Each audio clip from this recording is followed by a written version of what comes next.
शेर और चूहे की कहानी। एक बार की बात है कि एक जंगल में जंगल का राजा, शेर और चूहा रहा करते थे।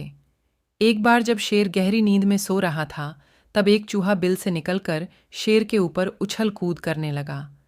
चूहे के इस तरह उछल कूद करने से शेर की नींद खुल गई और शेर ने चूहे को पकड़ लिया। शेर द्वारा चूहे के पकड़े जाने के बाद चूहा बहुत ही ज्यादा डर गया। चूहे को डरा देखकर शेर ने कहा कि तुमने मेरी नींद खराब की है, अब मैं तुम्हें खाकर अपनी भूख मिटाऊंगा। अपने को असहाय देखकर चूहे ने कहा कि हे जंगल के राजा, मुझ छोटे से प्राणी को खाने से आपकी भूख नहीं मिटेगी, आप मुझे मत खाना।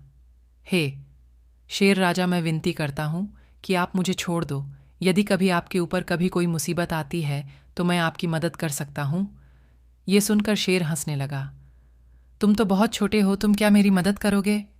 तुम्हारे विनती करने पर चलो, आज तो मैं तुम्हें छोड़ देता हूँ, लेकिन अगली बार ऐसा करने पर मैं तुम्हें नहीं छोड़ूंगा। ये कहकर शेर ने चूहे को छोड़ दिया। कुछ दिन के बाद जब शेर खाने की तलाश में जंगल में भटक रहा था, तो तभी शेर एक शिकारी द्वारा फैलाए गए जाल में फंस गया।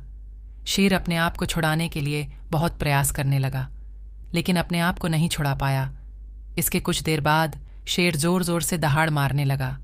शेर की दहाड़ सुनकर चूहा वहां आ गया।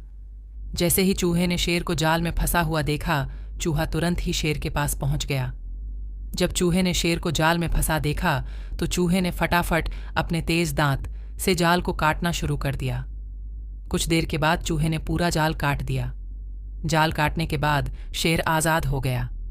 चूहे की इस मदद से शेर बहुत ही भावुक हो गया। शेर ने चूहे को धन्यवाद दिया और दोनों उस दिन के बाद से अच्छे दोस्त बन गए। कहानी की सीख। इस कहानी से हमें यह सीख मिलती है, सिर्फ शरीर के आधार पर किसी को छोटा या बड़ा नहीं समझना चाहिए। हर किसी में अलग अलग गुण हो सकते हैं।